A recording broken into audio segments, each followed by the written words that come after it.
you uncovered who the vault is? I believe I have. Each of the council members has given me reason to suspect them. Some more than others. Who is it you suspect?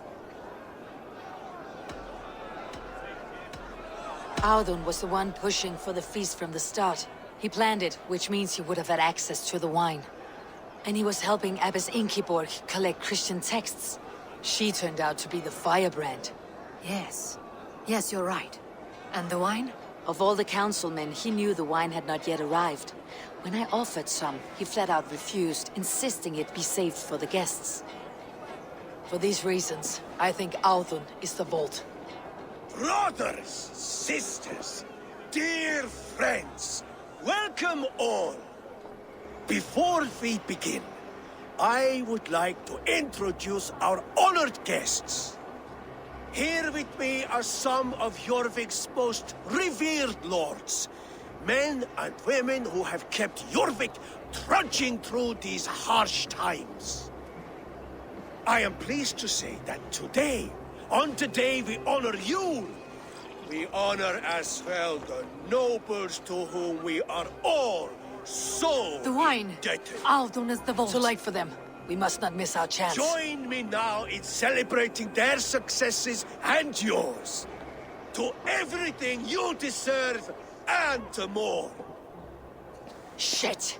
And now, deafened and blinded by your lust for indulgence, your foolish pride, I will tell you just what nobility is. A death sentence. A new world of order is upon us.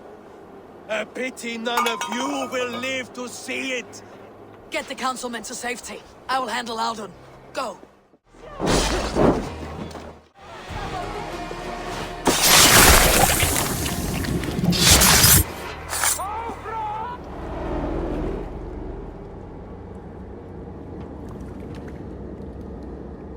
What did you hope to gain with all this? What riches are worth so much misery and the deaths of honorable men and women? Only a feeble mind would call them honorable. They are privileged, sedentary, complacent. They wasted their resources. I secured our power through wealth. I contributed to the future of a glorious order. On the backs of honest people, merchants and priests and nobles alike. A4, you are wrong. Held back by your primitive cosmology. 9 worlds in the tree? No. 9 times 9,000 worlds. And as many suns. 9 nights I hung in the tree, sacrificing myself to myself. So does the Wise One seek wisdom. Countless spheres, awaiting our gift, our enlightenment. I live in one world only. You live in none. Pure, Lufine. Where did they go? Eivor, over here! Are you all right? We're fine. Faravid and his cars escorted King Rishi back to the royal hall. Everyone is safe. Let's regroup there. That sniveling little shit. Conspiring. I don't care. I want answers. Calm, Lord Rishi. Audun is dead. That doesn't calm me. I wanted to rip the bastard's spine out myself. You want to calm me? Start talking. Audun aligned himself to a secret group that was plotting to overtake Jorvik. He had help from 2 others. Grigory the Dockmaster and Ingeborg the Abbess. And you, Eivor? You were after these conspirators from the moment you arrived? Yes, though I could not let it be known. This group can reach any person, permeate the walls of any city. Much like the worms of a spoiled apple, they would have eaten Jorvik from the inside out if we let them. But you stopped that from happening. We owe you a debt of gratitude. You can be sure Halfdan Jarl will hear of this. If the threat is gone, then you have my gratitude as well. I'm alive today, and so are many others because of you. I'd like to name you an honorary High Reeve of Jorvik, Eivor. Would you accept? It has a nice sound to it. You honor me, Lord. You have earned it. Then if I may, a hoard of silver is left unaccounted for in the grottos beneath these streets. That's right. Silver the dockmaster was collecting.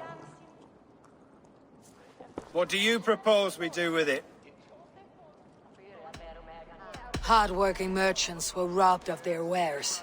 Honor Yuletide by giving the silver back to the honest citizens of Jorvik. A wise suggestion. I agree. Fine. I will see to it that Hjord distributes the silver evenly. Come, Faravid. Help me secure this hoard. I could use a bloody walk.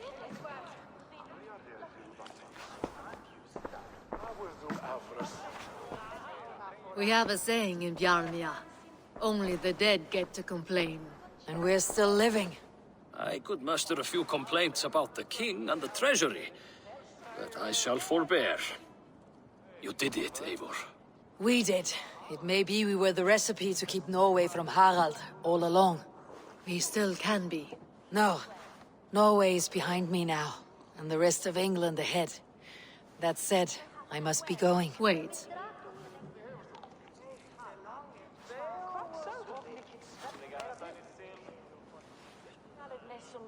Should you ever need us, we will come. One last thing. The silver on your desk, Jord. It planted a seed of doubt in my mind, so I must know. What is it for? I suppose I can forgo the element of surprise. I hired a silversmith to craft a love token for Lufina. A Yuletide gift. You sneak. I'll take my leave before you shame the throne. Until our paths cross again, old friend. In this world, or the next. You drop by Jorvik again? Please join us for an ale. I know of a place down the street. I have purged the Order of Ancients from Jorvik with Yuvina and Jord's aid. And should we ever need theirs, they will come. You do this work well, Eivor. Is it a prelude to you joining the Hidden Ones? I doubt it. Not enough glory in these back alley brawls.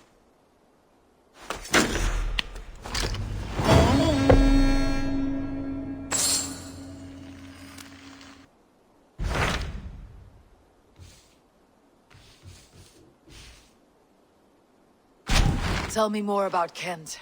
Basim has written, claiming to have found the woman Fulke and asking for your aid. He has taken shelter at St. Hadrian's Priory. Any news of Sigurd?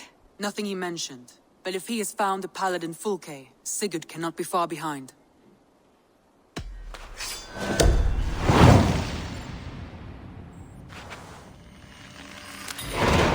I will go as soon as I can. Good. Be safe, Eivor. Basim has news of Sigurd. I should find him soon. Dag, Basim has brought word of Sigurd's location. We're leaving at once to find him. Well done, Eivor. After so long, it finally occurs to you to search for our Jarl. I applaud your half-hearted effort, but I will not be joining you. Dag, this is no joke. On the ship, now. Someone needs to stay home and direct the affairs of the settlement. As you seem to shun this place as often as possible, it must fall to me. If you wish to stay, so be it. But when Sigurd is back among us, we'll see what status you have among the raiders. Say whatever makes you feel superior, Eivor. I know Sigurd will understand my decision. Do you doubt me so completely that you will not raise an axe to save your Jarl? A fine way of putting it, wolf-kissed. But go, find the Jarl, bring him back. Only do not get lost along the way, as you seem to more and more these days. This is not done, Dag. We will speak when I return. What I mean to say is, faith is paramount. Yes, for without it, Christ's sacrifice means nothing. He died to save us, did he not? From the original sin of Adam and Eve? Yet evil persists. Yes, evil persists because he gave us free will. Does a newborn babe, slain by a despot, have free will? Yes. No, I mean, that is too simplistic. Or the priest whose heart is torn from his chest by the wolf? Judas, who was predestined to betray the Nazarene? Some argue Judas was used. Do my ears deceive me, Brother Hawkbert? You question the scriptures? Declare Judas an innocent? A preposterous blasphemy! No, that is not what I said. Brother Cedric, am I not the most pious of his servants? Out! Out! Making new friends? A person's tongue gives you a taste of their heart, Eivor. And such information is often useful. And how do these sallow Christians taste? It was only a figure of speech, Eivor, and I have tired of it already. Is this how it must be between us? Of course not. I'm grateful that you have come. What happened in Mercia still puzzles me. Fulke saw something in Sigurd. A power. A legacy. What is it she wants? Her motives are difficult to fathom, but that can come later. Let's find your brother first. Agreed. If we do this, you'll earn the right to call me friend 10,000-fold. So, what is your plan? We are deep in their god's heartland, a heathen and a heretic. To hunt Fulke, we'll need a Christian snare. Fulke is hardly a saint herself. These Christians abhor her strange ideas. True, but unlike us, she can carry herself as one of them. She won't hide from everyone, not with a prisoner in tow. So, where to begin? I've made a friend, Abbot Cunibert, full of pious fire, but with ambition that far outweighs his wit. And what does your friend Cunibert know? Come, I will introduce you, and we'll hear the full tale together.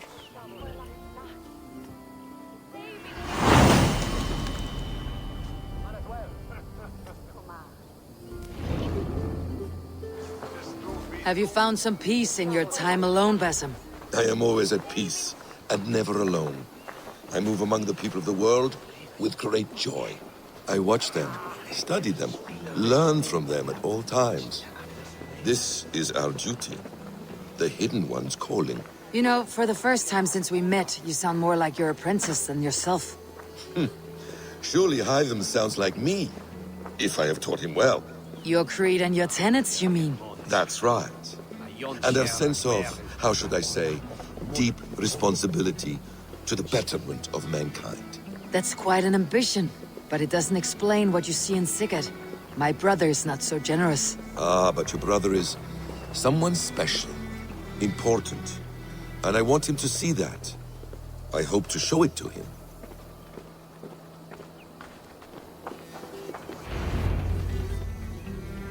Is this not a blessed plot?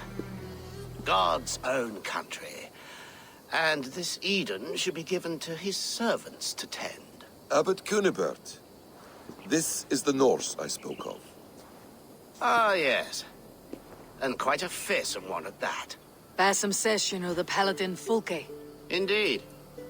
The Lady Fulke passed this way not more than a month ago. We talked, we drank. Very pleasant woman. And where is she? Eivor will be your axe, Abbot. Whether to fell a tree or hew the limbs from an enemy. What have you promised him? Oh, just a trifle, Eivor. A little problem I believe you can help me with. Speak your terms plainly, Abbot. I will decide if the bargain is worth my time. Ah, your wolf shows its teeth, Basim. Let's cut to the point. What favor would you ask in exchange for Fulke? Some weeks ago, our alderman in Kent was called to God. A terrible loss. King Alfred has chosen his replacement, but has not yet announced the name. I must know it. Now. All of Kent will see soon enough which Thane he has chosen. Why not wait? I want early access. To woo him. Before his exalted position is made public, and every fool is at his door. Who else knows the chosen man? The king's emissary. Sent with a letter of congratulations to the new alderman. Intercept him, and bring me the news. When I know the Thane's name, we'll discuss how I might win his favor. Your king will not be happy. His church meddling in his politics. Does this not delight you, Eivor? A chance to defy Alfred. I am God's humble shepherd, sent to protect his lambs. If Kent's new ealdorman is a wolf, I would blunt his claws. This emissary, how will I find him? Tunbridge Monastery sent word that the king's men always pass a few nights in their hospitality. Begin there. I'll get the ealdorman's name. You'll find Fulke. All in good time. Now, if we're done, I have business up the south coast. Falkenston has the best fish in Wessex. Then I will find you there, when the ealdorman's name is mine.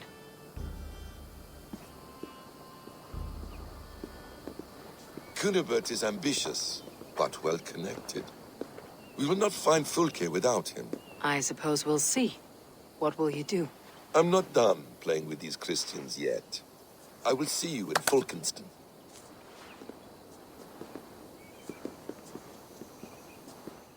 If Alfred's emissaries spend a few days here, someone may know where he went. Are you sober enough to answer me? You have fine hair. It shimmers like woven silk. I don't have time for flattery. I seek Alfred's emissary. The only man of Alfred's I know is Orvin the Legless. And he is?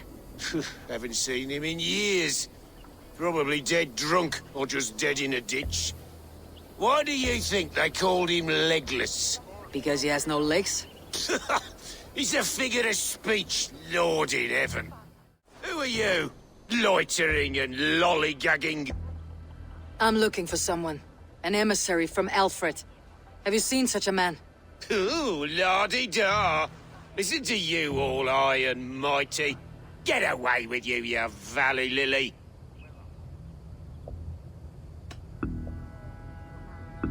If you would rather feel the edge of my blade, it can be arranged. Yeah, that I respect. Forceful, to the point, as refreshing as a summer ale. You're a strange fish. Did you see the man or not? I did. He was getting pie-eyed with that bard Gowan and causing quite a ruckus. They left together. See? That wasn't hard, was it? Harder than it should have been. I'm looking for a man. He passed through here on the king's business. Oh, bugger off here, or I'll call the guards. I'm sick of people. You need to heal your own ills. How about you help me from the goodness of your heart, and then I'll leave you alone. A wise move, Mudwit. It so happens I did see Alfred's man. He's long gone, though. Maybe Gowan the Bard knows where. Where will I find him? Well, he was pissed as a newt. Last I saw, he was passed out in trees between the harbour and bridge. Oh, now go find someone else to vex. There was a bard drinking with the emissary. I should find him, see if he knows anything. That ale-swamped scarp can't have gone far. You there! You alive? Patience is a tired horse. Ploddity-plod, plod. Another tottering teat-sucker who can't hold his drink. Let's clear your head. Oh, it's cold as a witch's tit in here! Oh, God's truce! Fie on you! Oh, what infernal wakes me? Are you the Tail Weaver? Gowan the Dandelion. For the seeds of my stories flit upon the winds of Wessex. But why, mule, do you kick my noggin? You and Alfred's emissary were drinking in the tavern. Tell me where he went. Were we? I was so ale-addled. Perhaps a small and silver thing upon my palm might help me recall? Have some coin and rent a proper bed for the night. Oh, bless you! For stories are my currency, friend. How else am I to make my living? A more honest profession? Plowing fields? Milking cows? Manual labor? God's blood! There's a fortress to the southeast where paladins pray by night and fight by day. Dover, on the White Cliffs. My thanks, and in return, wisdom. Too much beer piping will grow a fool in wit and words. My thanks, Weaver of the Obvious. Now leave me to my unholy punishment. Over. The emissary is somewhere here. Perhaps I can find the letter without bloodshed. The bard said paladins trained at this fortress. This will not be an easy fight. Thanks for watching.